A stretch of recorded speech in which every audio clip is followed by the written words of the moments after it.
Baik, bismillahirrahmanirrahim. Assalamualaikum warahmatullahi wabarakatuh. Pada pertemuan kali ini kita akan membahas mengenai latar belakang masalah dan kerangka pemikiran. Jadi, latar belakang masalah ini selalu ditempatkan pada awal penelitian. Nah, gunanya saudara menjelaskan mengenai latar belakang masalah itu agar masalah yang saudara akan teliti itu dapat diketahui oleh pembaca dan pembaca yang membaca penelitian saudara itu mengerti mengenai kenapa saudara melakukan penelitian dengan judul tertentu. Artinya bahwa saya sudah sampaikan di pertemuan sebelumnya bahwa segala sesuatu yang berhubungan dengan penelitian itu harus diawali oleh adanya masalah. Karena apabila penelitian tidak diawali dengan masalah, maka penelitian tersebut nanti menjadi kabur begitu. Nah, saya juga sudah sampaikan bahwa meneliti tanpa adanya masalah artinya penelitian tersebut tidak akan berguna. Baik, kita awali dengan melihat kerangka berikut. Nah, kita lihat bahwa masalah itu diawali dengan adanya fenomena-fenomena. Minggu kemarin kalian sudah menjelaskan, sudah menyampaikan fenomena-fenomena yang terjadi ketika saat ini, begitu ya. Di sekolah kira-kira fenomena-fenomena apa yang terjadi ketika pembelajaran digunakan secara daring. Nah, saya sampaikan contoh misalkan permasalahan yang terjadi atau fenomena-fenomena yang terjadi itu yang pertama, siswa belum memahami materi secara tuntas. Kemudian, siswa pasif dalam pembelajaran, berisik di dalam pembelajaran, dan juga tidak mengikuti pembelajaran. Nah, fenomena-fenomena ini kemudian kita generalisasikan sehingga muncullah sebuah variabel. Nah, apa variabelnya? Kita lihat di sini bahwa variabelnya itu adalah hasil belajar dan keaktifan siswa yang rendah. Jadi, masalah yang tadi kita sebutkan dalam bentuk fenomena-fenomena yang terjadi, baik itu di sekolah ataupun di lingkungan sekolah, itu memunculkan sebuah konsep dan variabel, yaitu ternyata hasil belajar dan keaktifan siswa itu rendah. Nah, dari konsep dan variabel yang sudah kita tentukan, kita menduga dan kita memprediksi sebetulnya bagaimana untuk meningkatkan hasil belajar dan keaktifan siswa yang rendah. Nah, maka muncullah solusi bahwa untuk meningkatkan hasil belajar dan keaktifan siswa itu menggunakan mind mapping dan konsep sentence. Nah, dari mana kita mendapatkan bahwa hasil belajar dan keaktifan siswa itu dapat ditingkatkan oleh mind mapping dan konsep sentence. Tentu solusi ini kita dapatkan dari teori-teori yang sudah kita baca, baik itu di buku, baik itu di jurnal, ataupun pada literatur-literatur lain yang menyebutkan bahwa ternyata mind mapping dan konsep sentence itu mampu meningkatkan hasil belajar dan keaktifan siswa. Sehingga variabel yang kedua yang muncul itu adalah mind mapping dan konsep sentence. Nah, di sini tentu kita sudah mendapatkan dua variabel yang akan kita teliti, yaitu masalahnya adalah hasil belajar dan keaktifan siswa yang rendah. Yang kedua, solusinya adalah menggunakan konsep atau variabel mind mapping dan konsep sentence, gitu ya. Nah, untuk itu, kedua variabel ini apabila kita akan teliti secara bersamaan, tentu kita akan mencari apakah ada hubungan sebetulnya hasil belajar dengan mind mapping atau keaktifan siswa dengan konsep sentence dan ataupun sebaliknya begitu ya. Maka dari itu, setelah menentukan kedua konsep ini, maka kita sebetulnya sudah memiliki judul penelitian. Nah, dari hal ini kita misalkan bisa menentukan judul penelitiannya adalah peningkatan hasil belajar siswa dengan menggunakan mind mapping atau peningkatan keaktifan siswa dengan menggunakan konsep sentence. Nah, ini sudah bisa menjadi judul penelitian dan sebetulnya sudah bisa untuk dilaksanakan penelitian. Atau di kita biasa menggunakan judul pengaruh mind mapping atau pengaruh konsep sentence terhadap hasil belajar siswa atau terhadap keaktifan belajar siswa. Nah, ini sebetulnya sudah dapat kita teliti dan kemudian nanti baru kita ke depannya menggunakan metode-metode penelitian yang nanti pada pertemuan-pertemuan selanjutnya kita akan bahas. Jadi kalau misalkan judul seperti ini, metode apa yang tepat digunakan? Kalau misalkan hubungannya itu pengaruh, metode apa yang digunakan? Kalau misalkan menggunakan misalkan hubungan antara hasil belajar dan mapping, itu metode apa yang digunakan. Nanti kita akan bahas di pertemuan-pertemuan selanjutnya. Nah, tapi pada pertemuan kali ini kita akan fokus membahas bagaimana saudara menyusun latar belakang masalah, menyusun rumusan masalah, dan menyusun kerangka berpikir. Baik, akan kita lanjutkan. Nah, kita akan membahas yang pertama mengenai roadmap masalah penelitian. Nah, masalah penelitian pada bagian awal selalu diawali dari latar belakang masalah. Jadi kalau Anda membaca semua hasil penelitian, baik itu dalam bentuk skripsi, dalam bentuk tesis, dalam bentuk disertasi, dalam bentuk artikel-artikel ilmiah, jurnal dan sebagainya begitu ya, proceeding. Di bagian awal itu selalu menyampaikan pendahuluan yang berisi latar belakang gitu, latar belakang masalah. Kenapa hal ini penting? Karena memang hal ini yang mengantarkan saudara kepada masalah yang akan saudara teliti. Nah, dari mana masalah-masalah ini muncul? Kita lihat. Masalah muncul itu bisa dari fenomena yang sudah kita bahas. Tadi contohnya ada siswa itu malas belajar, siswa tidak fokus gitu ya. Nah, ini adalah fenomena-fenomena yang terjadi di lapangan. Baik itu di sekolah, lingkungan keluarga, dan sebagainya. Gitu ya. Kemudian bisa juga dari research gap, artinya dari penelitian-penelitian yang telah dilakukan oleh peneliti-peneliti terdahulu.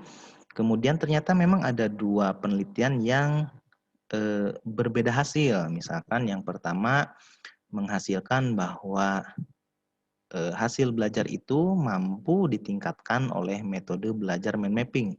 Ternyata pada hasil penelitian yang kedua disebutkan bahwa ternyata mind mapping itu tidak mampu meningkatkan hasil belajar, tetapi justru mind mapping itu hanya meningkatkan keaktifan siswa tanpa mempengaruhi hasil belajar. Contohnya seperti itu. Nah, dari dua research ini, dua hasil penelitian ini, tentu kita bisa teliti lebih lanjut apakah mana yang betul, bahwa apakah hasil belajar itu dipengaruhi oleh mind mapping atau justru hasil belajar itu tidak mampu dipengaruhi oleh mind mapping. Nah, kemudian yang ketiga, masalah juga bisa muncul dari teori gap atau perbedaan dua teori. Misalkan teori A menyebutkan bahwa misalkan pendidikan anak usia dini itu harus harus dijalankan melalui pendidikan formal. Tetapi misalkan ada teori yang lain bahwa anak-anak pada usia dini itu tidak boleh memasuki pendidikan formal, harus pendidikan di lingkungan orang tua. Nah, ini juga sebetulnya bisa diteliti oleh kita semua gitu ya. Apakah mana sebetulnya yang betul? Kita coba teliti, kita coba analisis kira-kira pendidikan anak usia dini itu apakah harus dilalui dengan pendidikan formal atau tidak gitu. Jadi kalau kita simpulkan bahwa latar belakang masalah atau masalah yang akan kita teliti itu bisa muncul dari fenomena-fenomena lapangan, bisa juga muncul dari research gap, adanya dua penelitian yang bertentangan, atau dari teori gap. Atau tadi saya sebutkan bahwa ada dua teori yang memang hasilnya bertentangan atau teorinya bertentangan. Nah, setelah latar belakangnya, setelah masalah dan latar belakang yang tadi kita susun sudah selesai, kemudian baru setelah itu kita menentukan rumusan masalah. Nah, rumusan masalah ini berisi daftar-daftar pertanyaan, apa sebetulnya pertanyaan penelitian yang akan kita ajukan. Jadi dari rumusan masalah yang tadi yang sudah dijelaskan di awal, kira-kira apa yang akan peneliti tanyakan? Misalkan ada 3 poin. Yang pertama, bagaimana hasil belajar. Yang kedua, bagaimana pelaksanaan pembelajaran. Dan bagaimana hubungannya misalkan antara hasil belajar dengan metode belajar. Nah, ini adalah salah satu bentuk dari rumusan masalah. Jadi artinya rumusan masalah itu berisi daftar-daftar pertanyaan dari apa yang akan peneliti teliti pada proses penelitian selanjutnya. Gitu ya. Nah, barulah nanti muncul rumusan masalah penelitian yang tadi saya sebutkan. Kemudian apabila kita lihat, masalah penelitian itu bisa berasal dari kejadian sehari-hari, bisa pula dari literatur yang dibaca. Jadi kalau kita simpulkan di awal bahwa penelitian itu, masalah-masalah itu bisa muncul dari fenomena yang tadi ada di sekeliling kita, begitu ya, di sekeliling tempat kerja kita, di sekeliling rumah kita, begitu, atau juga berasal dari literatur yang kita baca, jurnal, hasil penelitian terdahulu, bisa juga dari buku-buku, begitu. Nah, itu bisa menjadi masalah penelitian. Kemudian masalah-masalah tersebut itu perlu dihayati oleh si peneliti. Jadi kita analisis, kita bedah masalah tersebut, kita cari teorinya, kita cari hasil-hasil penelitian yang kita akan teliti, kemudian kita bedah. Setelah itu baru kita menentukan masalah gitu. Kemudian, nah ini juga harus penting bahwa peneliti itu harus tertarik perhatiannya pada masalah yang akan diteliti. Jadi harus, kemarin sudah dibahas sebetulnya pada pertemuan-pertemuan sebelumnya. Di pertemuan kedua saya sampaikan bahwa harus ada rasa ingin tahu dari peneliti tentang bagaimana masalah itu timbul, bagaimana menyelesaikan masalah yang muncul di sekitaran kita. Sehingga ini menjadi rasa keingintahuan dari peneliti untuk melakukan atau untuk menyelesaikan masalah yang muncul. Nah, ini penting, mengapa? Karena nanti ini berhubungan dengan passion, gitu ya. Berhubungan dengan passion kita tentang penelitian yang akan kita lakukan. Misalkan kita lihat bahwa anak itu hasil belajarnya terus turun, begitu ya. Sampai pada akhirnya di UTS, di UAS, nilainya kok bukannya malah naik, malah turun. Nah, ini kan masalah. Nah, masalah ini muncul, ada rasa keingintahuan dari kita untuk mencari jawaban, kenapa anak ini nilai belajarnya kok turun terus. Kemudian kita teliti, dari mana kita teliti? Kita cari teori-teorinya tentang hasil belajar yang turun, semangat kerja yang turun, dan sebagainya, baru kita tentukan penelitian, oh ternyata misalkan ini kira-kira mahasiswa atau siswa itu harus harus diberikan metode belajar A. Nah, kita coba, setelah berhasil, maka itu menjadi hasil penelitian. Nah, kemudian juga baru setelah latar belakang atau masalah itu sudah kita tentukan, baru kita menentukan judul. Jadi ingat, ini banyak salah persepsi bahwa penelitian itu menentukan judul, tidak. Bahwa penelitian itu yang pertama kali itu adalah menentukan masalah. Dari masalah itu baru muncul judul. Jadi judul itu bukan muncul pertama kali, tetapi yang pertama kali muncul itu dalam penelitian adalah masalah. Setelah masalah ada, baru kita menentukan judulnya apa, gitu ya. Nah, jadi penelitian itu harus memenuhi 4 hal berikut.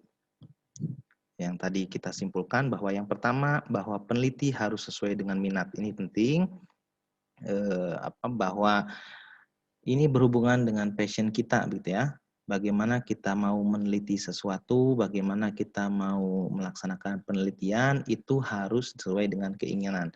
Nah, keinginan di sini bukan artian dalam hal bahwa kita subjektif terhadap sesuatu penelitian, tetapi kita juga harus objektif.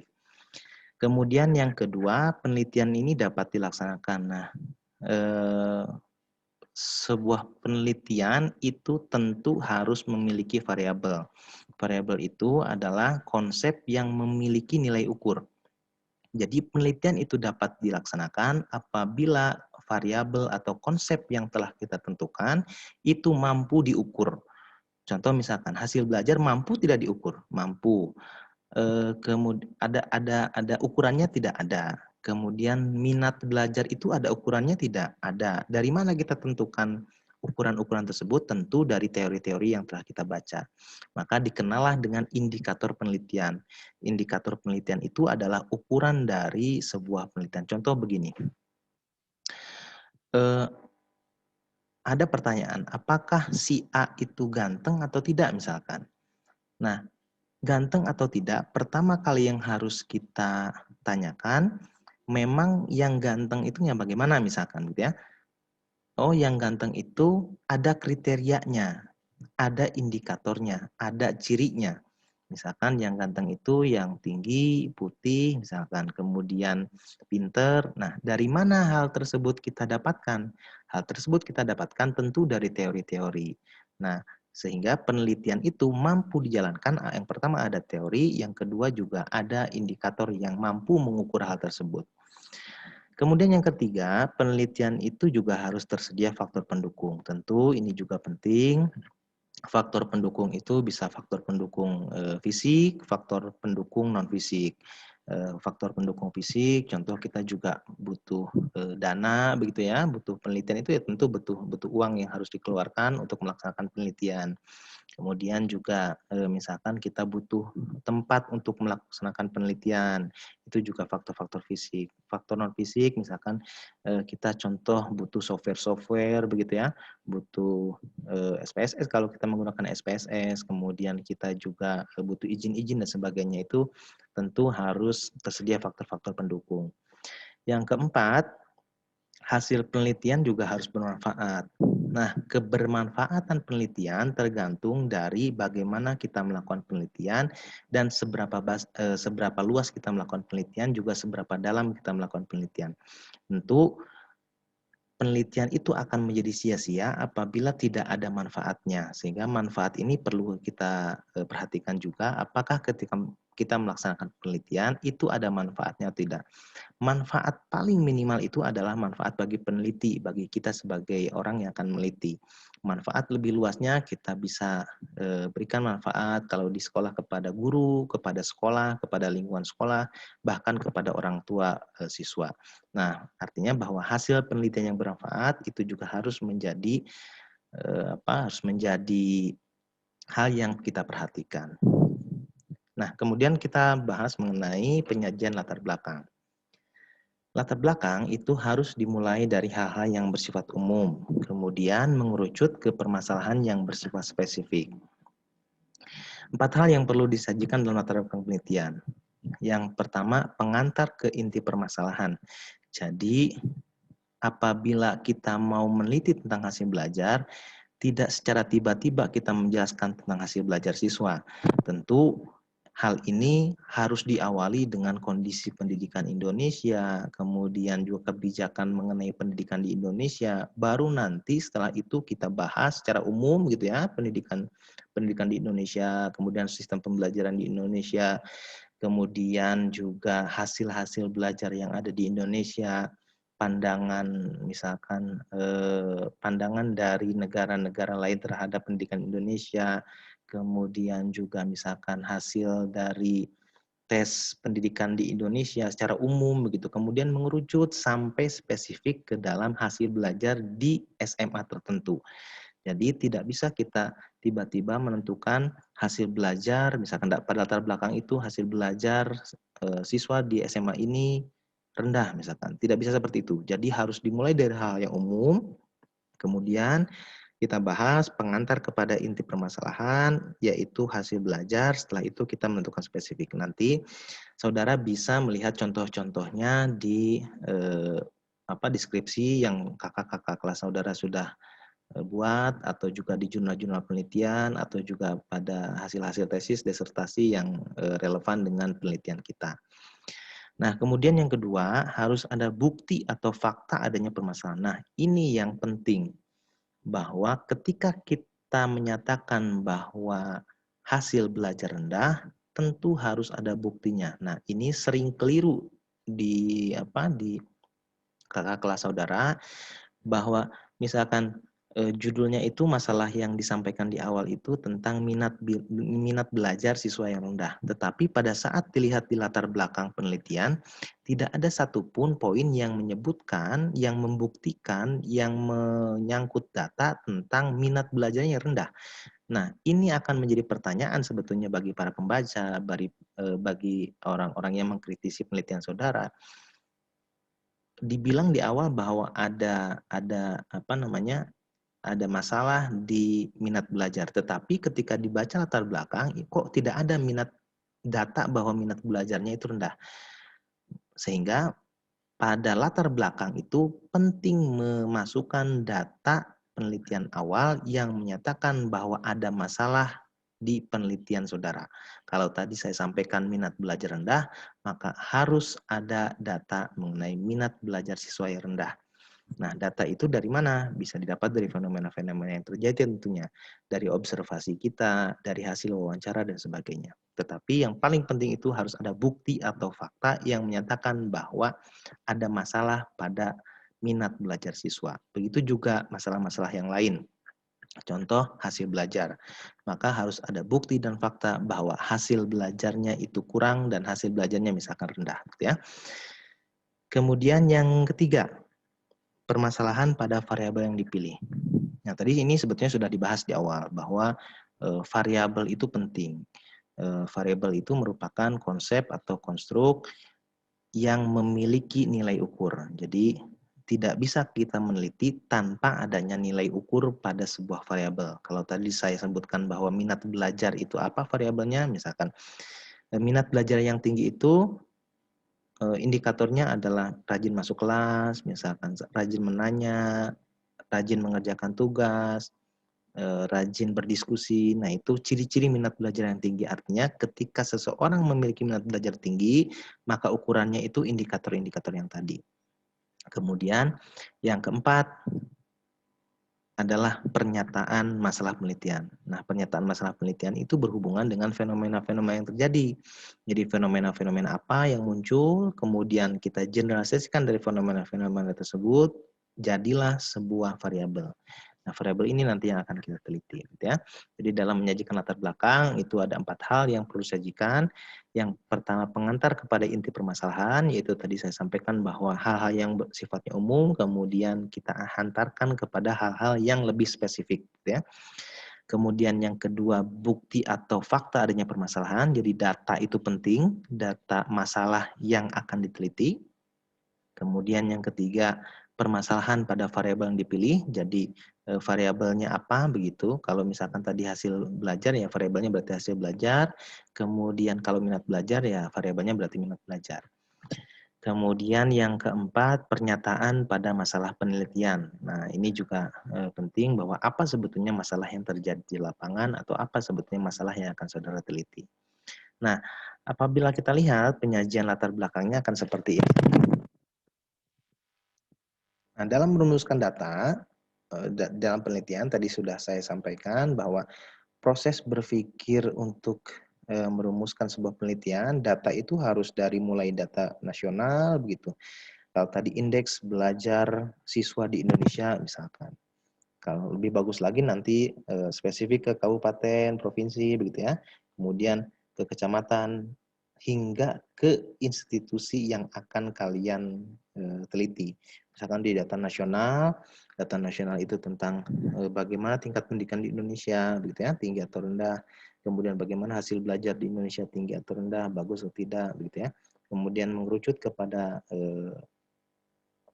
mengerucut kepada data-data di provinsi, data-data dari kabupaten, kecamatan, hingga ke nanti data yang institusi yang akan saudara teliti, ya. Nah, kemudian apabila kita melihat dalam perumusan substansi yang akan diteliti dari hal-hal yang umum, kemudian hal yang umum itu tadi pendidikan di Indonesia segala macam, hingga detail mengerucut kepada penelitian yang akan saudara teliti. Dari pendidikan di Indonesia mengerucut hingga ke hasil belajar di sekolah tertentu, gitu ya. Nah, ini saudara bisa diperkaya oleh bacaan-bacaan yang nanti saudara baca di skripsi, di tesis, disertasi ataupun yang lainnya. Nah, ada beberapa kesalahan yang terjadi dalam memilih permasalahan. Permasalahan penelitian tidak diambil dari akar masalah yang sesungguhnya. Nah, ini juga bagaimana kemampuan kita dalam mengeneralisir dari fenomena-fenomena yang terjadi. Tadi sudah saya sampaikan di awal bahwa masalah itu muncul ketika fenomena-fenomena yang sudah kita kumpulkan digeneralisir menjadi sebuah variabel. Nah, kemampuan dari mengeneralisir dari fenomena-fenomena yang muncul itu sangat tergantung bagaimana kemampuan peneliti terhadap hasil observasi, tergantung juga kepada kemampuan peneliti dalam mencari teori-teori yang relevan dengan fenomena-fenomena yang terjadi di lapangan. Yang kedua, permasalahannya akan dipecahkan tidak sesuai dengan kemampuan peneliti, baik dalam penguasaan teori, waktu, tenaga, dan dana. Jadi misalkan kita sebagai mahasiswa pendidikan, tetapi yang akan kita teliti tentang nuklir, sehingga ini tentu tidak relevan dengan keilmuan kita. Ini juga harus diperhatikan. Yang ketiga, permasalahan yang akan dicapai tidak sesuai dengan faktor-faktor pendukung yang ada. Contoh, misalkan kita sebagai siswa, tetapi kita misalkan ingin meneliti bagaimana misalkan dosen kita mengajarkan kita apakah sudah bagus atau betul, itu juga sebetulnya tidak cocok dan tidak pas sebetulnya untuk diteliti, karena kita sebagai kita sebagai subjek penelitiannya, sehingga tidak cocok untuk kita laksanakan penelitian. Nah, contoh misalkan kita lihat bahwa ini tadi yang sudah saya sampaikan, bahwa ketika misalkan kita tentukan bahwa ada masalah pada berpikir kreatif siswa, tentu kita harus menyampaikan mana bukti bahwa berpikir kreatif siswa itu rendah. Nah, ini salah satu contoh buktinya. Misalkan indikator dari kemampuan berpikir itu menurut penelitian atau menurut teori itu ada berpikir luas, berpikir lancar, berpikir orisinal, dan berpikir terperinci. Nah, ini bukti-buktinya, sehingga ini bisa menjadikan bukti yang disampaikan kepada pembaca-pembaca, yang bisa disampaikan kepada pengkritisi penelitian kita, bahwa memang ada bukti yang menyatakan bahwa berpikir kreatif siswa itu rendah. Nah, ini salah satu contoh buktinya, ya. Nah, apabila kita lihat jenis-jenis permasalahan, maka ada 3 jenis problematika. Yang pertama, mengetahui status dan mendeskripsikan fenomena. Kita sebut bahwa penelitian tersebut merupakan penelitian deskriptif, penelitian historis, penelitian filosofis. Jadi, penelitian-penelitian dengan topik seperti ini biasanya hanya digunakan satu variabel. Contoh, misalkan kita hanya ingin mengetahui mengapa siswa itu minat belajarnya turun. Jadi kita hanya menganalisis kira-kira apa saja faktor-faktor yang menyebabkan minat belajar siswa itu turun. Kita analisis, kita lakukan penelitian, maka penelitian tersebut dinamakan dengan penelitian deskriptif, karena hanya menjabarkan satu variabel saja. Yang kedua, bisa juga penelitian itu dengan membandingkan 2 fenomena atau lebih. Jadi kita bandingkan 2 fenomena atau lebih, mencari persamaan dan perbedaan, dan kemudian mencari manfaat dari adanya perbedaan dan persamaan itu. Nah, penelitian ini biasa dikenal dengan penelitian komparatif atau mengkomparkan atau membandingkan. Misalkan kita akan membandingkan, kita punya 2 metode. Misalkan metode mind mapping dengan metode jigsaw. Nah, dari kedua metode ini, mana metode yang paling tinggi meningkatkan hasil belajar siswa? Nah, penelitian tersebut dinamakan dengan penelitian komparatif. Membandingkan 2 variabel, mana yang lebih tinggi efeknya terhadap peningkatan hasil belajar siswa. Kemudian yang ketiga, mencari hubungan antara 2 fenomena atau lebih. Nah, biasanya penelitian ini disebut dengan penelitian korelasional atau penelitian asosiatif kausal. Ya, penelitian yang menghubungkan antara variabel satu dengan variabel yang lainnya. Nah, ada 3 macam korelasi. Yang pertama, korelasi hubungan sejajar. Misalkan hubungan metode belajar dan media belajar. Nah, hubungannya itu sejajar. Tidak mungkin metode belajar itu mempengaruhi media belajar, dan tidak mungkin juga media belajar mempengaruhi metode belajar, sehingga hubungan tersebut dinamakan dengan hubungan sejajar, begitu ya. Hubungan metode belajar dengan media belajar. Jadi tarafnya itu sejajar antara metode belajar dan media belajar. Apabila kalian sudah mempelajari dengan metode dan media. Nah, taraf keduanya itu sebetulnya kita bisa katakan sejajar. Tidak ada saling mempengaruhi antara kedua metode atau media tersebut. Yang kedua, korelasi hubungan sebab akibat. Nah, ini dinamakan dengan hubungan asosiatif klausal atau hubungan sebab akibat. Contoh, misalkan hubungan metode belajar dengan aktivitas belajar. Nah, ini ada yang dipengaruhi, gitu ya. Aktivitas belajar itu dipengaruhi oleh metode belajar. Sehingga ketika kita menggunakan metode belajar A, aktivitas belajarnya tinggi. Ketika kita menggunakan metode B, aktivitas belajarnya rendah. Nah, ini artinya bahwa metode belajar itu mempengaruhi aktivitas belajar. Nah, maka hubungan ini atau korelasi ini disebut dengan hubungan sebab akibat atau hubungan korelasional, gitu ya. Nah, ada yang ketiga adalah korelasi atau hubungan interaktif atau saling mempengaruhi. Contohnya kepandaian dan kekayaan. Nah, ini dua-duanya saling mempengaruhi. Karena dia pandai, maka dia kaya. Atau sebaliknya, karena dia kaya, maka dia pandai. Nah, ini adalah hubungan interaktif. Jadi, variabel yang pertama dengan variabel yang kedua, hubungannya itu bisa saling mempengaruhi.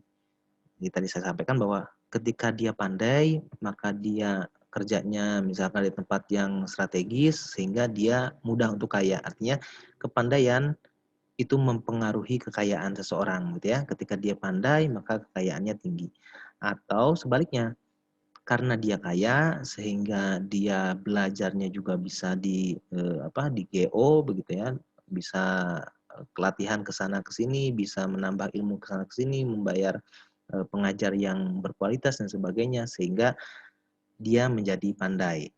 Artinya kekayaan itu mempengaruhi kepandaian. Jadi hubungan yang seperti ini dinamakan hubungan interaktif, saling mempengaruhi. Jadi ada tiga ya, ada hubungan sejajar yang mereka tidak saling mempengaruhi tetapi berhubungan. Contoh metode belajar dan media belajar. Ada hubungan korelasional atau hubungan sebab akibat atau biasa dikenal dengan asosiatif klausal, di mana salah satu variabel itu mempengaruhi variabel yang lain. Contohnya metode belajar dengan aktivitas belajar. Nah, metode belajar ini mempengaruhi aktivitas belajar. Nah, ada juga hubungan interaktif, saling mempengaruhi, yaitu jadi contohnya hubungan antara pandai dan kekayaan. Karena dia pandai, maka dia kaya, atau karena kaya, dia maka dia pandai. Ya. Nah, kita lihat.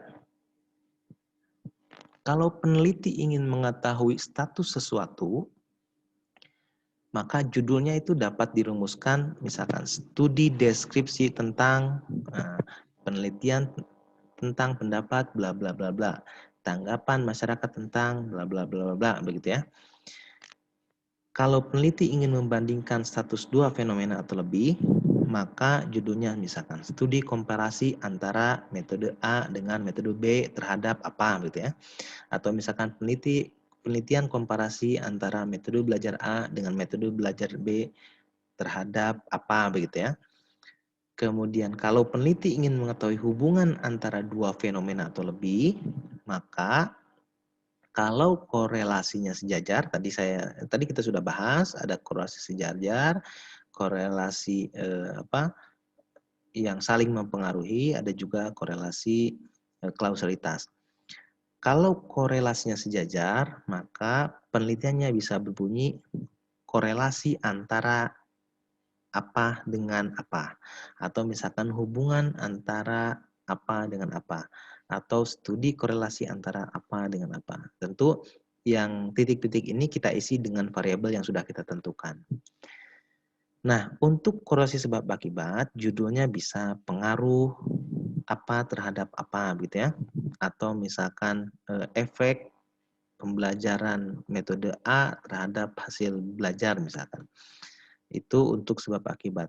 Nah, penelitian yang tadi, yang pertama, mengetahui status sesuatu dinamakan dengan penelitian deskriptif. Nah, penelitian yang kedua, membandingkan status dua fenomena atau lebih dinamakan dengan penelitian komparatif. Dan penelitian yang mengetahui hubungan antara dua variabel dinamakan dengan penelitian asosiatif. Jadi dalam mendeskripsikan itu ada 3. Ada penelitian deskriptif, penelitian komparatif, penelitian asosiatif.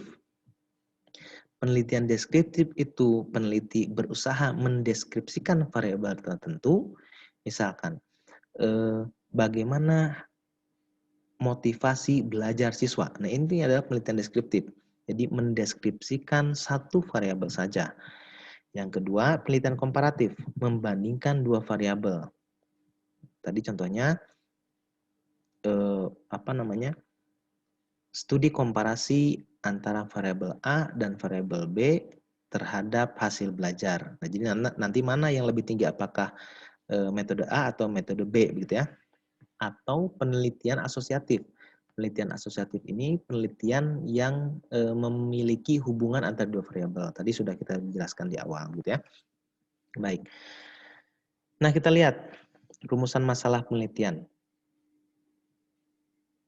Jadi permasalahan penelitian atau rumusan masalah penelitian itu harus bersifat kalimat pertanyaan. Ini contohnya bagaimana hubungan antara tingkat pendidikan dan tindak kriminalitas. Nah, ini kan pertanyaan. Jadi setiap permasalahan atau rumusan masalah yang diajukan oleh peneliti itu harus bersifat pertanyaan. Jadi ada yang menyebutkan bahwa rumusan masalah juga merupakan dari pertanyaan penelitian. Jadi di beberapa literatur memang dijelaskan bahwa rumusan masalah itu adalah sama dengan pertanyaan penelitian. Jadi apa yang ingin kita ketahui dalam penelitian, maka dituangkan dalam rumusan masalah dan dalam bentuk pertanyaan. Nah, kemudian tujuan penelitian itu dirumuskan dalam kalimat pernyataan, bukan pertanyaan ya, pernyataan tentang jawaban yang dicari pada pertanyaan di atas. Jadi kita dapat simpulkan ketika rumusan masalahnya ada 3, maka tujuannya juga harus ada 3. Jadi sama jawaban atas pertanyaan di atas, maka dirumuskan dalam tujuan penelitian. Ketika permasalahan atau rumusan masalah ada 2, maka tujuan penelitian juga ada 2, gitu ya. Jadi kita lihat saja nanti rumusan masalahnya. Kalau 2 ya tujuannya juga 2, kalau 1 tujuannya juga 1. Nah, kemudian kita lihat kerangka berpikir. Jadi kerangka berpikir itu menurut Uma Segaran tahun 92 merupakan model konseptual tentang bagaimana teori berhubungan dengan berbagai faktor yang telah diidentifikasi sebagai masalah yang penting. Jadi kerangka berpikir ini merupakan penjelasan sementara terhadap gejala yang menjadi objek permasalahan. Sehingga kerangka masalah ini berhubungan dengan bagaimana peneliti membentuk variabel-variabel yang sudah ditentukan itu menjadi saling berhubungan. Maka muncullah nanti kerangka berpikir.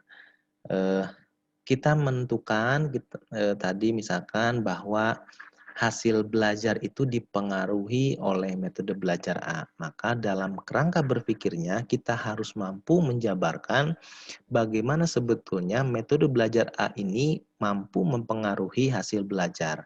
Nah, ini tentu didasarkan oleh pemikiran kita yang didapat dari hasil bacaan-bacaan yang telah kita baca, baik itu dari buku, dari teori-teori, baik juga dari jurnal, proceeding, ataupun yang lainnya, gitu ya. Kemudian, nah, kerangka berpikir yang baik itu, yaitu tadi mampu menjelaskan secara teoritis, pertautan atau hubungan antara variabel yang teliti, tadi saya sudah sampaikan. Jadi bagaimana pola pikir kita itu mampu menghubungkan antara variabel-variabel yang akan kita teliti.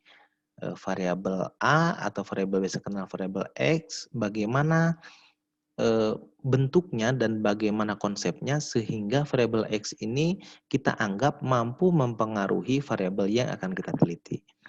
Yang kedua, perlu dijelaskan hubungan antara variabel independen dan variabel dependen. Jadi yang perlu kalian juga pahami, variabel independen itu artinya bebas, artinya variabel yang tidak dipengaruhi. Variabel dependen itu variabel yang dipengaruhi. Kalau misalkan pengaruh metode belajar mind mapping terhadap hasil belajar siswa, maka variabel independennya adalah variabel yang tidak dipengaruhi. Berarti variabel independennya itu adalah metode belajar mind mapping karena ini tidak dipengaruhi. Sedangkan variabel dependennya ada variabel yang dipengaruhi, yaitu hasil belajar siswa. Jadi kalau ada judul pengaruh metode belajar mind mapping terhadap hasil belajar siswa, maka variabel independennya itu adalah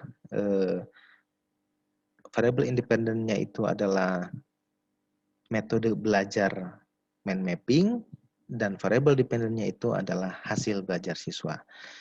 Yang ketiga, bila ada variabel moderator atau intervening juga perlu dijelaskan. Nah, ini mungkin dibahas di S2 kebanyakan ya, yang disebut dengan variabel moderator dan intervening. Jadi, variabel moderator ini adalah variabel yang menghantarkan antara variabel X terhadap variabel Y. Contohnya begini.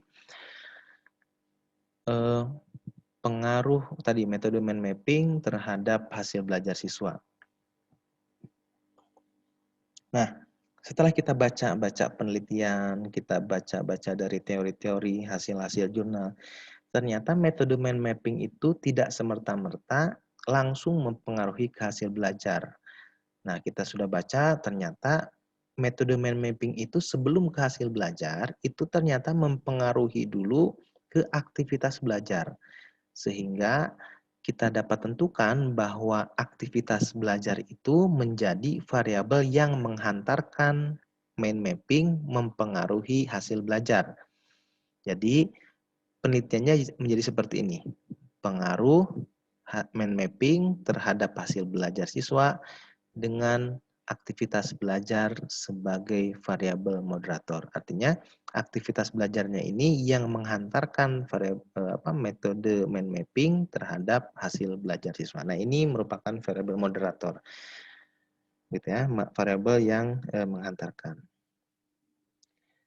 Nah, kerangka berpikir merupakan sintesa tentang hubungan antara variabel yang disusun dari berbagai teori yang telah dideskripsikan. Jadi tadi disebutkan oleh saya bahwa kita sebagai peneliti harus mampu menghantarkan bagaimana sebetulnya variabel yang akan kita teliti itu mampu dipengaruhi dengan variabel yang lain. Atau bisa kita kenal variabel X itu mampu dipengaruhi atau variabel X itu mampu mempengaruhi variabel Y gitu ya, atau variabel dari masalahnya.